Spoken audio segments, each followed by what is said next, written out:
So far, we've talked about the tragic death of Brian Thompson, the CEO of United Healthcare Group, and the complex web of controversy surrounding the healthcare industry. And today we're going to uncover a deeper connection between Thompson, his alleged assailant, Luigi Mangione, I hope I'm pronouncing that right, and a connection rooted in the healthcare industry's systemic issues.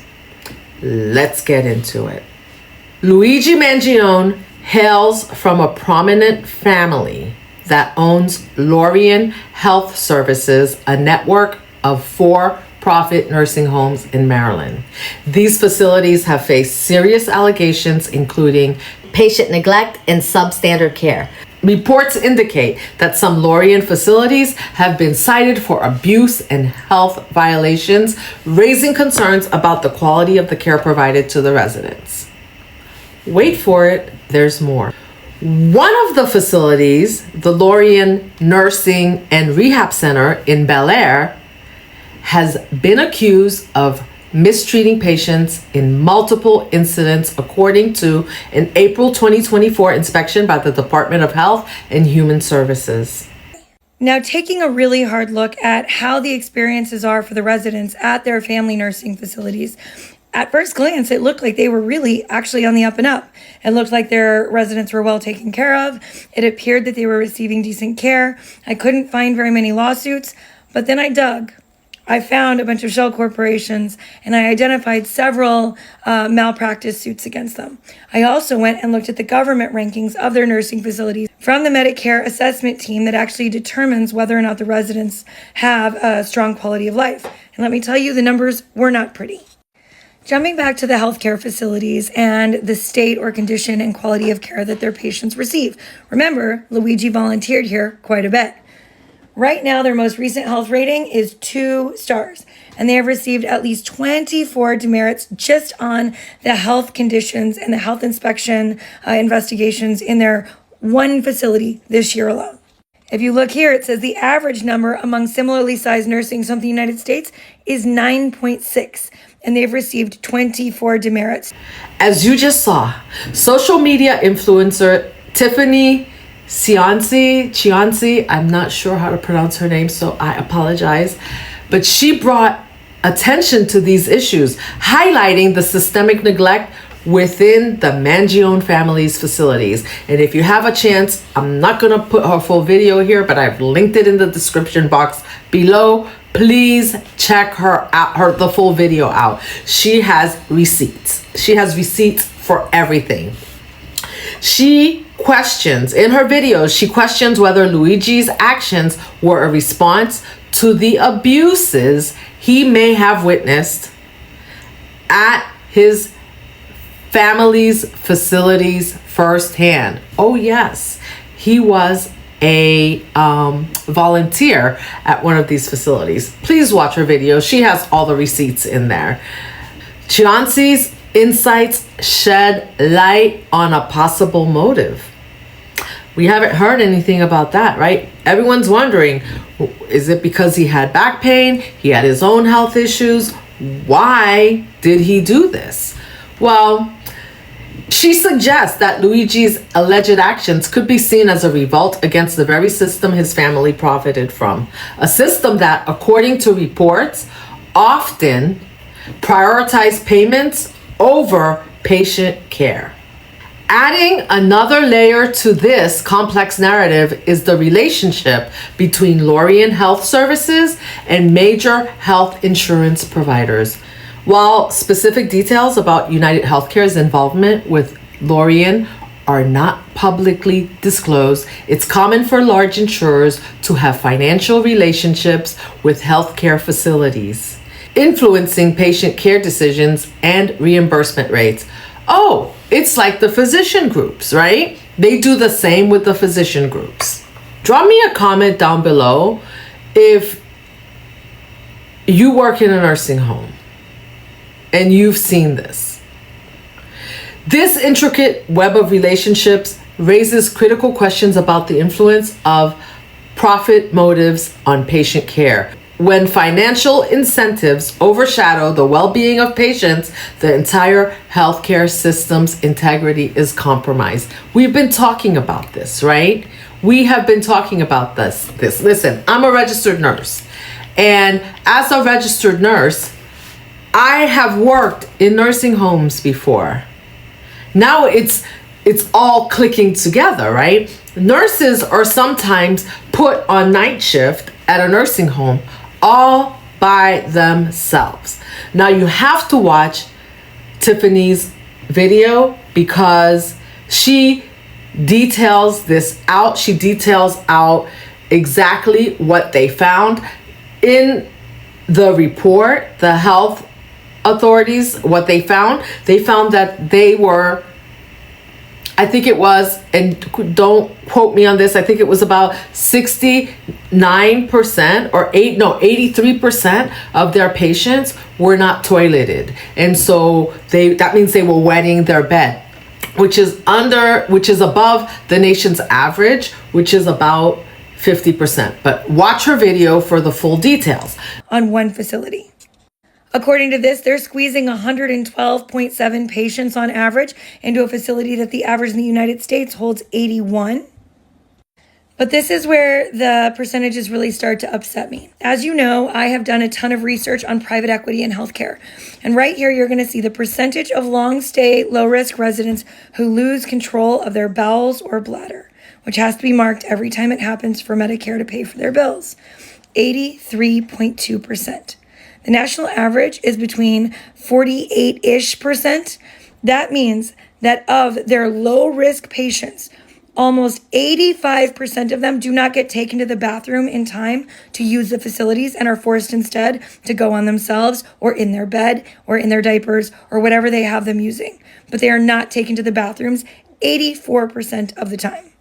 This is the ownership of the facility so that you can see that these stats are for one of their facilities, Lorien Health Services, right here. And if you look, it's got their contact information right here. I'm not saying to use it. Do not use it. And it also lists their ownership, and here it is. We have Michelle, Rosemary, Linda, Joanne, John, Louis Mangione, Nick Mangione, Peter, Samuel, and Francis, the 10 siblings, each owning 10%, as stated in the article I posted before. Now, that's 1 out of 9 of their facilities. Now, with that said, you are at risk when, as a nurse, if I'm on night shift in a nursing home that has 60 patients and I have one aide, how are we supposed to toilet 60 patients throughout the night? These patients are in a nursing home because some of them are not ambulatory, they're confused, they have dementia, a lot of things going on. They are at risk for falling, so that's why they're there. They need assistance. But yet, they're left to wet the bed. And by the way, for those who don't know, bedwetting leads to bed sores and pressure ulcers. It actually aggravates it irritates the skin and leads to sores. And we wonder why people in nursing homes have so many bed sores. Well, maybe we should ask the insurance company. Now, Louis, let me go on because I digress. I'm just giving you a little bit of my input and what I've seen in nursing homes. Now, Luigi Mangione's alleged actions may have been driven by a culmination of personal experiences and systemic failures within the healthcare industry. His family's involvement in facilities accused of neglect, combined with his potential exposure to these environments, paints a picture of a man possibly driven to drastic measures by the very abuses he sought to condemn. So sad. Drop me a comment. Let me know what your thoughts are. Let me know what your experiences are.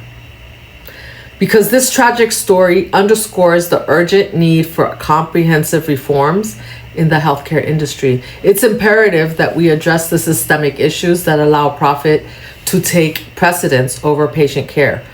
Only through transparency and accountability and commitment to ethical practices can we rebuild trust in our healthcare system.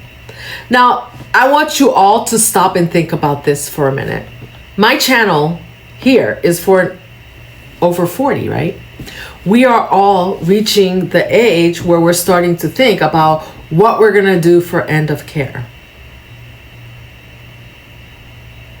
For those of you, especially for my nurses out there that I'm talking to all of you, but my nurses and healthcare workers out there know because they work in these facilities.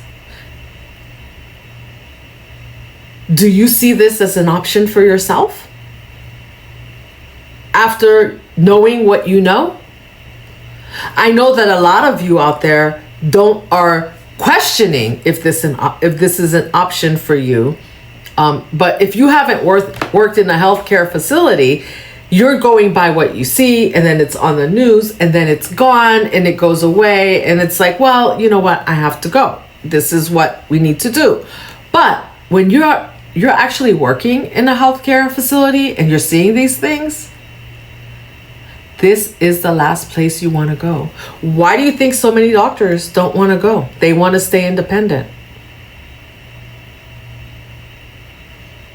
They round at these facilities. They see the healthcare that's not being provided, and it's beyond their control. We all in the healthcare industry do what we can. But when the funds are not there, the staffing is not there, what is there to do? To learn more about the issues discussed in this video and how you can advocate for change, please visit the links in the description. Together we can work towards a healthcare system that truly prioritizes patients over payments. That's the goal.